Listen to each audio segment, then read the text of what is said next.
Қыс мезгіліндегі ермектердің бірі мұз айдынына барып коньки тебу.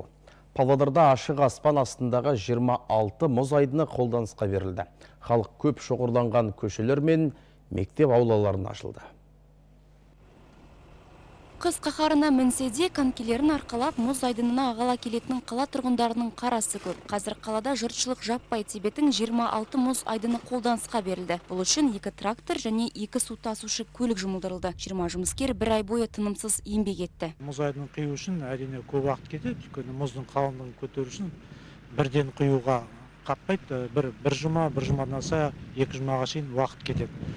Оны енді осы 26 мұз айдыны біз бір айдың ішінде бәрінде қалыңдығын көтеріп құйып шықтық, тебуге дайын болды. 10 градустан төмен болса, ол жылы болып саналады, онда құюға қиын.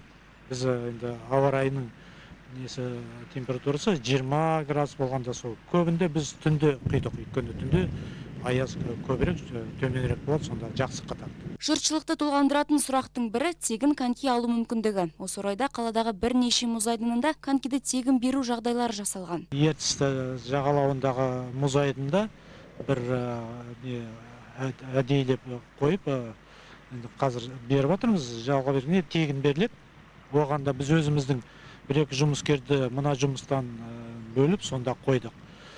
Сосын мына Гагарин паркінде, сонда да мұз айдынында, енді жаңа жыл болғасын шырша тұр.